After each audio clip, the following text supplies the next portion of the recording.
Good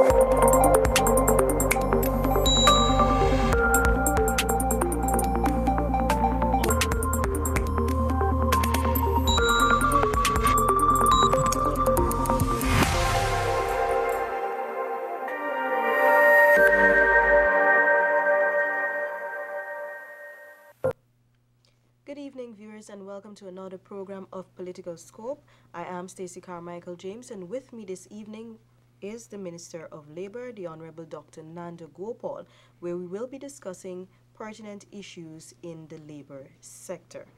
Good evening, Minister Nandlal, and welcome to Political Scope. It's a pleasure having you this evening.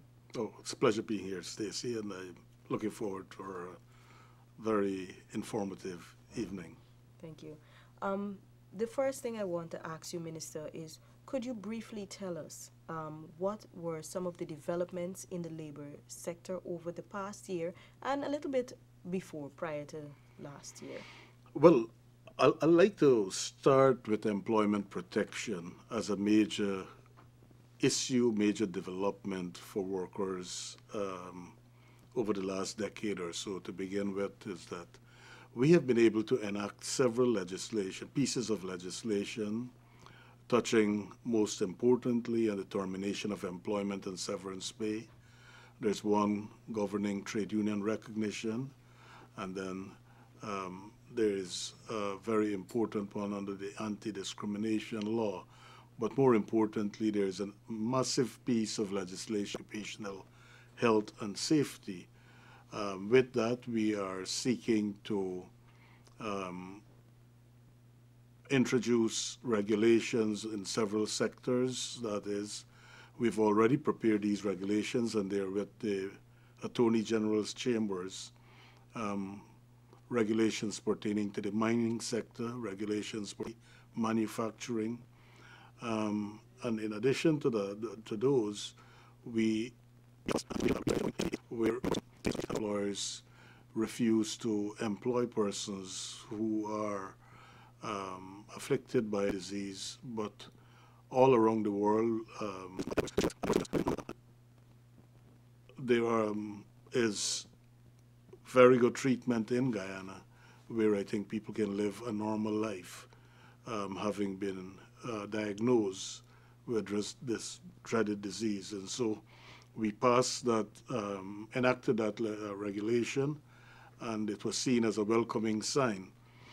More importantly, in 2013, we adopted the Caribbean Decent Work Country Program. We joined other countries in the Caribbean where we are seeking to create employment based on promoting green jobs, decent work, decent conditions at work. And the additional issue that we have dealt with in 2013, July, was the adoption of the ILO Convention 189 governing the protection of domestic workers. Having adopted that convention and introducing a national minimum wage of $35,000 per month with 40 hours per week, we've become the only country in the Caribbean to have enacted that legislation, ratified that convention. And secondly, we're one of few countries in the world that was able to give workers national minimum wage, national working hours, but more importantly, every single worker in this country is protected under the law. And I think that is a significant development, and that workers can feel satisfied that once you are employed, whether by an employer as a single person, as a lone employee, you're protected under the law. In the past, you have to have 7 or more workers for you to become organized and become members of trade unions, etc. But under the law now, every single worker, if it's a domestic worker, if it is a shop assistant, if it is somebody working in a restaurant, they're all protected under the law, and they're entitled to certain benefits under the law. To the extent that, having introduced that last year, we saw where the Ministry of Labor was able to recoup on behalf of victimized workers or workers who feel that they were wronged by employers. We've been able to recoup nearly $50 million from employers. We have received over 1,000 complaints. We have prosecuted many employers, notably those in the security sector. And as you know, security guards have been very vulnerable to exploitation, working long hours without overtime, etc. It has even cost the government more money to protect its assets and in paying security agencies. Last year, when the budget was being debated, you hear of the massive increases which went in the security sector in particular. And so we are happy that we have been able to make this stride. It was done in consultation with our partners in the industrial relations arena. The tripartite body played a pivotal role, the Employers Federation, as well as the Trade Unions Federation, both FITAG and the TUC. And so we're happy about this development, and I think workers can feel satisfied that their interests are being looked at and that they are protected, given serious protection under the law. Okay, thank you very much for that, Minister. What about inspection of the workplaces? Were any inspections conducted during last year? Oh, yes. Thousands of inspections continue to be done.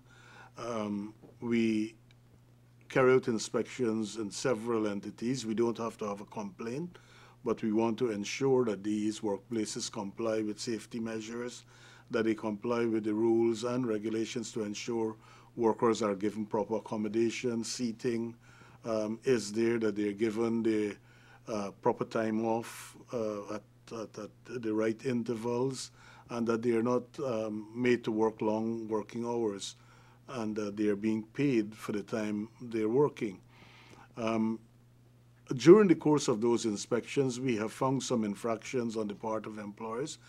Our mission is not to prosecute employers willy-nilly, but we are there to work with them to ensure that they do what is right and they comply with the law.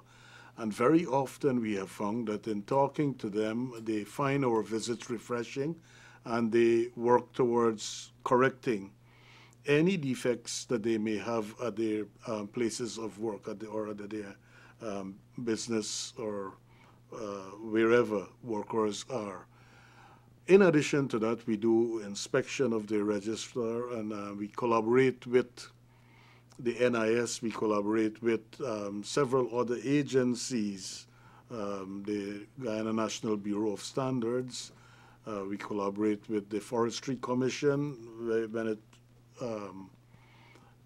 involves the forestry sector.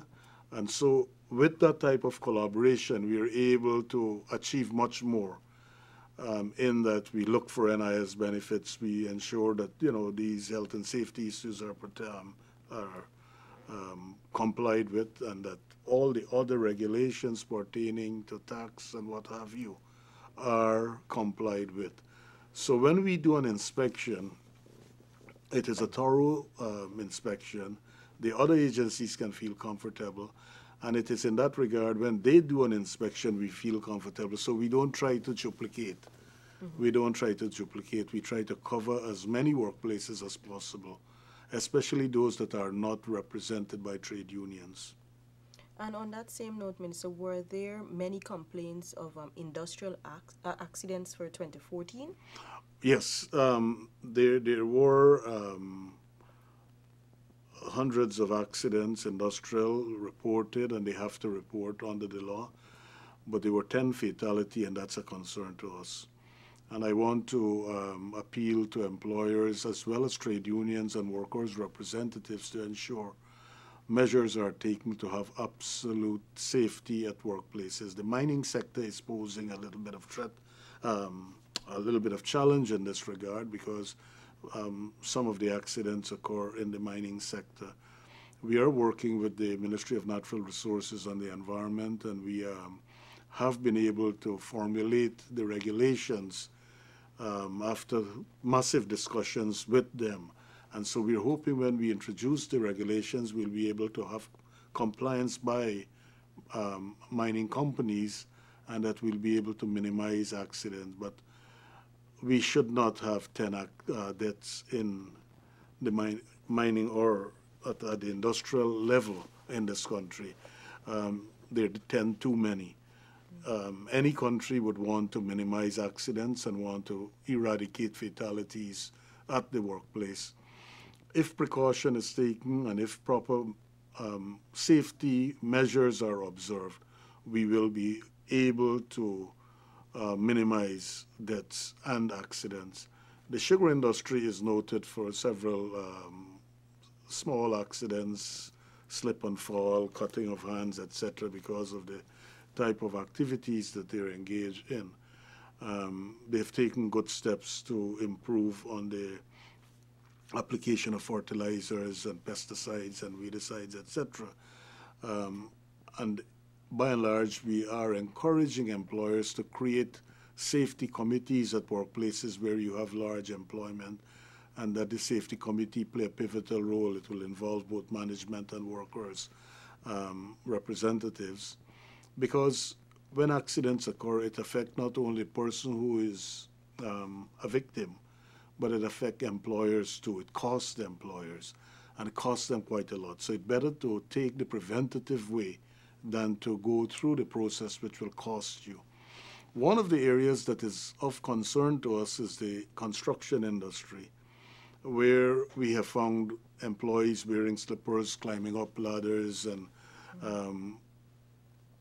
going into 4- and 5-story buildings. Now, quite a lot of high-rising buildings going up in the city in particular.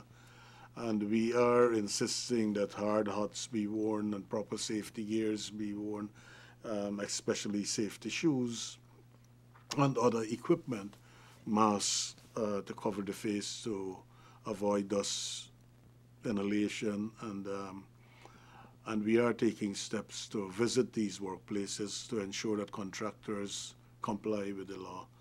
And we are educating contractors in these places. As you know, these are not static areas, but contractors do move from one location to the other, and we want them to ensure that they have adequate safety gears for their employees at every work site. And what we will be doing is to monitor, to give the necessary warning wherever possible, and prosecute if necessary, because safety should be the number one priority of everyone. Okay, great. Speaking on that, were there any outreaches conducted during 2014? Oh yes, we have. We have done outreaches in several hinterland regions, in Region 9 in particular. The Ministry of Labor went there, Region 7, and in those areas we looked at compliance of the labor law. We went to ensure that employers are au fait with what is taking place. And I can tell you that you remember that 2 years ago, we also transformed, we converted the labor laws from English to both Chinese and Portuguese, to ensure that the big influx of Portuguese employers in the hinterland in particular are made aware of our laws, and that the Chinese employers in part also are made aware of our law. And I think that went a far way in improving working conditions in these entities and helping the employers who don't understand English to understand our labor laws and to comply. And we have found almost 100% compliance in these two, among these two nationalities, the Portuguese and the Brazilians, and those who rely on Chinese. And I think that's a happy development. More and more, we are reaching out to ensure that those who invest in Guyana not only get a fair share of their investment, but also that they give back something to ensure that workers are protected and are covered adequately.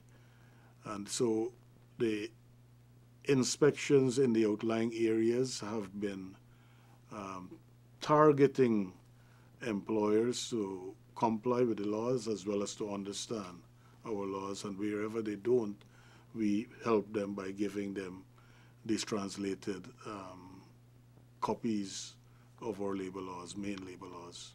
Okay, well, that is a very interesting development, and that's also good for the labor sector. Dr. Gopal, could you give us an update on the conciliation and arbitration process? How has that been going for the ministry?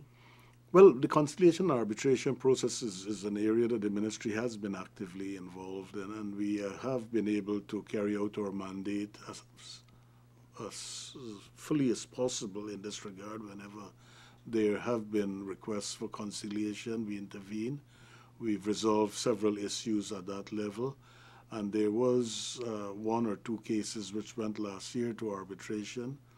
I think the result of one just came out the other day, and that has also been forwarded to the parties.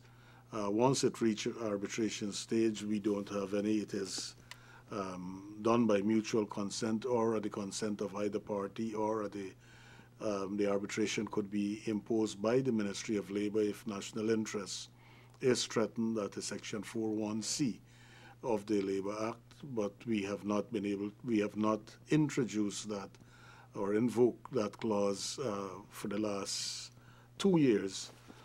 With respect to voluntary arbitration, that was done with respect to trade unions and employers' organizations.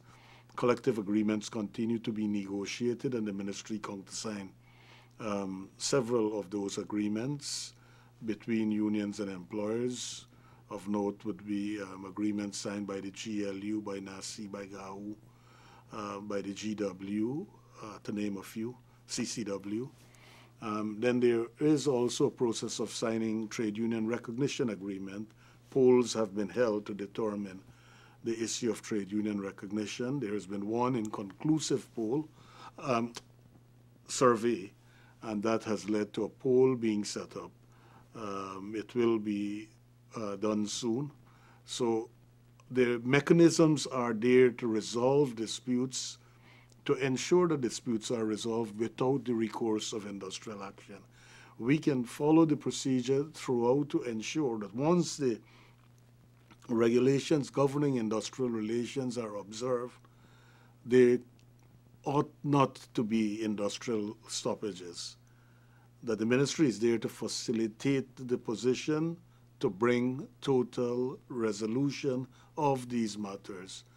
We have been unable to resolve a major area is with the Guyana Public Service Union and the government of Guyana, and that has to do with state negotiations. That it has been stalemated for a number of years, but we hope that very soon discussions will commence and that the procedures will be followed where the ministry can get involved, bring the parties together if they aren't close to a resolution, and help them to work out a satisfactory agreement. That's what we're there for. We will want to carry out that mandate, and we'll want to bring an end to industrial conflict. We cannot end strikes. It is something that is inherent in society. It has been there for a while, but we can minimize industrial disputes and conflict. We want to ensure that harmonious relations prevail at workplaces so that at the end of the day, both employers and employees can be happy, industry can progress, and the country can develop. Okay. A very important issue I wanted to touch on is child labor. What has the ministry done over the past year to clamp down on the issue of child labor? Well, whenever we do inspections, we look for child labor foremost. We haven't been able, in all our inspections, discover, because I think the message is out there that we are very serious about that. We have not found any case of child labor based on these inspections. One of the areas of concern was on the highway, where we found a number of young children were employed in agricultural farms. They weren't going to school, and when we questioned them, That was several years ago. We were told the horrific story about they can't make it to school because of the distance and where the schools are located. And the government with the ILO, some 3 years back, entered into an agreement where we were providing transportation for the school children and we were providing a hot meal for them. And whereas you used to have 40 and 50% attendance, the moment we introduced that program, we found that nearly 80%, 90, and it has reached almost 100% attendance took place on that location, thus bringing a complete end to persons who want to induce people or children who want to be induced into work because they could not have gone to school for one or two reasons. We have found as a result of that, the highway, the Dora Secondary School produced good results at the last CXC. And the result of this exercise, which has come to an end last year, saw almost full attendance at school. But more importantly, because of the success story of that exercise, the government has taken over the challenge, and the Ministry of Education is providing that transportation and the hot meal to those students. But the ministry has equally a good program for not only the highway, but for the other areas, far-flung hinterland areas, where transportation is provided for children to go to school. Hot meals are provided. That is done in addition to the uniform and the Because We Care program where the 10,000 is done. So children are being encouraged to go to school. That's a healthy development. No child should be prevented from going to school. We are saying we have a compulsory primary and saying that for child labor to be eradicated, every child must complete secondary education. And that is what we are working towards. We are gearing to ensure once you complete secondary education, you can enter into the world of work. But even if you complete secondary education and you're not qualified to go into the traditional public service and other jobs, we are making it possible for persons who are school dropouts or who have been unsuccessful at the CXC to be given a second chance and another opportunity. And that will bring me to the Board of Industrial Training. Yes. Last year, we were given in the national budget a sum of $224 million. We were given almost a similar allocation the year before. And over the last 5 years, we have realized that we were able to target school dropouts and persons who want a skill, or they were languishing out there and they never had an opportunity. Nearly and in excess of 5,000 have been trained. I would say nearly 8,000 or more have been trained and make possible to find employment. Included in those are the single parents and are those mothers who never wanted to do something or don't think that they could have done something. We encourage them, and they are able to be trained in cake decoration, for example, garment manufacturing, cosmetology, and many of them, having been trained, are encouraged to open their own catering services, their own cosmetology place, salon, and we give them the tool of the trade at the end of the training. And so we've been able to create thousands of jobs in those areas. The other area which is a pride and which has been very successful is block making and in the construction industry.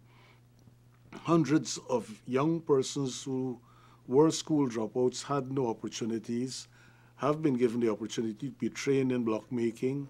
When the training was completed, we were able to give them the mold as well as to give them a startup cash to purchase the sand and the cement necessary to make the blocks. So when they finish the first 200-300 blocks they make, they sell it and they're able to generate income to continue their operation. And some of these have been able to employ 3, 4, 5, 6 persons after the training, and they've become good manufacturer of hollow blocks, selling them to construction sites, and doing pretty well. We are happy about that development. Another area that we are happy about is those who we have trained in heavy-duty equipment operation. The operators have all been employed immediately upon completion of training. And so we are training for Guyana's needs, those school dropouts. Every single person, even those who completed secondary education and want to, and successfully, but want to change their discipline and want to go into a skilled trade area, we provide that opportunity to them. And we found that we are encouraging them, have the academic, but move into the technical areas, information technology, electricity, mechanics, heavy-duty equipment operators, all are areas that are paying high price. Being a skilled carpenter, for example, pay much more than being a school teacher, than being a public servant. I'm not telling them that they should not pursue higher education, but you can pursue higher education in the technical field. The University of Guyana is there, the Guyana Technical Institutes, and all the technical institutes which we have. Government has created technical institutes in almost every region. The West Demerara, and Maikoni in particular, it was a joy to see what was a swampland turn out to be a very pristine environment with a school, brand new school there. Children can learn, and we graduated nearly 300, or in excess of 300, just a month ago at the Maikoni location. Then the Upper Quarantine has also a technical institute, and West Demerara. So the training continue. Linden, Essequibo, the training continue at these technical areas, but more so we have been able to garner many employers who are willing to train these people, have them at their workplaces like apprentices and train them. And we have a very effective apprenticeship program. I have been telling people that I had two sons at high school in years back, and one went into the area of medicine, the other one went into technical education, leaving Queen's College to go to Port Morant to do technical education because he wanted to go in the technical field. And he has been a successful entrepreneur, successful, very good mechanic, to the extent that I see at his workshop, nothing foreign is foreign to us. So he works on any foreign vehicle, and that strikes me. And I tell that story to young people here because they believe that they must follow the formal route and stick to it. But some may have a knack for technical work, doing technical things. Complete secondary education and then choose a career path. We're graduating too many people in business management, which has absolutely no future. I'm not discouraging people to get a degree or get an academic qualification, but you can get a degree in civil engineering, you can get a degree in mechanical engineering, you can get a degree in electrical engineering, agriculture science, you can get a degree in mathematics. These are challenging areas. These are areas which encourage young people to get jobs. You can be employable immediately. And not that I'm knocking sociology, I'm knocking business management, etc. But we should be concentrating our energies more into areas that suit the development part of the country. And technical areas are one. The information technology is way, way, way ahead of us, and so we should be concentrating on that.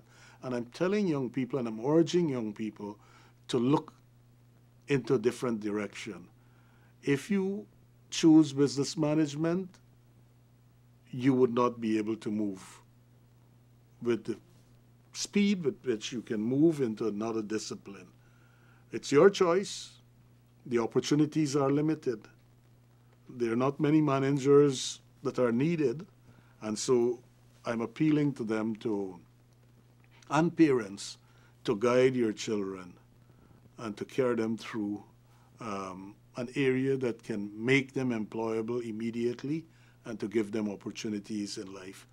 And we have done so with the Board of Industrial Training. The thousands which are employed, who have been employed are, who have been trained are employed. And we believe that we will continue that program in 2015. As I said, we are hoping to have between 25 to 3,000 persons trained in the year 2015, thus providing an opportunity. But I want to say this. If you feel that you have or you want to be trained in one of these technical and vocational skills, please come forward. Every single person who wants to be trained, we will give them that opportunity. There's no question of interviews. There's no question of selection. You will be trained. You will be selected. And so, and we don't play on time. If we have a program starting here in on January 15th or January 20th, we can start another program in another location the next day. And we can start another program on the other day. The syllabus will be maintained, and we'll ensure. So we don't want people to be frustrated waiting to be trained. We try to put you in a training program as quickly as possible, thus bringing an end to frustration, and at the same time train you as quickly as possible to allow you to go enter the job market. Okay, that's some very good advice, because it was noticed that a lot of young people are going into business management. It's a field that is very overcrowded at the University of Guyana, so it's good to get the encouragement for both students and parents, into going to the other technical fields. Now, with that being said, could you give us an update of the Central Recruitment and Manpower Agency? How have they been functioning for the past year, and what are some of the projections for 2015? Well, that's an important agency, and we want to move we have moved the agency from out of the spotlight in Georgetown alone. The agency is operating in every region in this country, and in every region that has internet access can access the agency via the internet. We are placing jobs on the internet. We have improved our IT facilities in that area, in that you can go into any region, any one of our offices, and register, and we can communicate with you once you have an email address. Those who don't have the email, we will contact them either by mail or by telephone. So over the last 18 months or so, we have started an improvement in that agency. Our website is up and kicking. More and more persons are accessing the Central Recruitment and Manpower Agency, and employers are accessing it, which is a very good thing. We are able to provide workers for employers that need employees. We will match the skills based on the software that we have right now, and we will be able to send the right type of workers that the employers may request based on the skills. Last year, we have been able to place in excess of 2,000 workers as a result of them being registered through the agency. We have had nearly 3,000 advertisements placed by employers in the ministry, and so we have been able to satisfy the needs of almost all the employers who have placed ads with us. We will continue to do so. It's an effective area. We want to move to the point where other employment agencies can use our facility, and we are collaborating with some of these specialized and major employers who do recruitment for large companies in this country. So we'll be collaborating, we'll be advancing it to that stage where other recruitment agencies can, but Guyana Premier Recruitment Agency is a Central Recruitment and Manpower Agency. It has done a fantastic job over the years. We will continue with the type of modernization that has taken place there. We will do better in 2015 and beyond. Okay, thank you. Could you tell us a little bit about the co-op societies, given the fact that I think last year you had said that some of these co-op societies will be out of commission? Could you give us a... Well, we have last year we had targeted 200 odd to write them and to bring them in line. Many of those have been complying and they've started to, we work with them. A few have been dissolved under the Act, but by and large we are working with them. We didn't want to penalize and we didn't want to dissolve willy-nilly.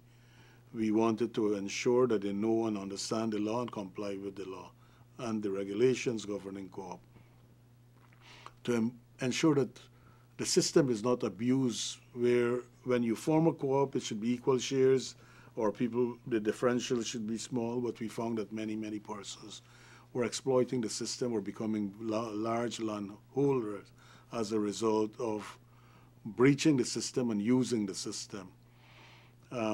Those are being corrected, and we have taken a lot of corrective measures over the last 18 months or so. In addition to that, we have been able to audit their books. We have been able to put proper management systems in place, ensure that elections are held frequently as provided by the law, and we have been able to bring some illegality under control. Thank you, Minister. And another question, have you, for the past year, 2014, you've attended some ILO conventions. Could you give us just a little update on, some of those meetings? Oh, ILO meetings. One was the ILO main conference, which was held in May and June of last year. Tripartite body went. We have been able to see Guyana moving places, but by and large, there was the conference in Peru recently. Again, Guyana was invited, and our representatives performed so well that they were invited to use the opportunity to share ideas with other colleagues on what some of the best practices which we have adopted in Guyana. There is going to be a Minister of Labor conference in March of this year, and Guyana was asked to be part of the lead discussion on how we have been able to create youth employment, and our program under the Board of Industrial Training will be discussed, which is seen as a very positive development for other countries to follow. I think the BIT program has come in for high praise in several countries that were visited or that had attendance at these meetings when we discuss what we are doing. By and large, our labor sector has done exceedingly well. We have complied with international standards. We continue to have accolades thrown at us by these international agencies, and we are working to improve our reporting to these bodies. We brought in an expert to train our personnel at the Ministry of Labor on reporting so that we'll be able to even do better and fulfill our requirements on the ILO convention. Okay, and we're about to wrap up, Minister. Do you have any closing remarks for our viewers? Any message you would like to give to the viewers out there? Well, but in particular, in the question of education, the government has been able to make opportunities that we don't want to see. Child labor, we want to eradicate it completely, and we want to ensure that young people go to school. If you want to end child labor, give them sound secondary education, allow them to complete. So pay particular attention, parents. Give your children love, give them affection, encourage them to go to school. The opportunities are there for them to go to school. We want an enlightened job market. We want an enlightened workforce. And you can only be an enlightened workforce if you receive basic training. If you receive secondary education, then you can move on to do anything. Look what has happened in Guyana in terms of medical training through the public service. President Jagdeo went to Cuba several years ago, and himself and President Fidel Castro agreed to allow for a larger number of students to go to Cuba and be trained. And today we are seeing the results of that, where last year in excess of 200 young doctors came back. This year we've seen 60-something coming back. So our country has benefited from in excess of 400 doctors over the last 3 years. And these doctors have been moved into our health sector. It's an exciting development. It's a development which must make us feel proud that these children who have come back as doctors could not have had the opportunity elsewhere. They could not have gone to private universities. In the past, we know only the children of the rich and the privileged were able to undertake these type of studies and discipline.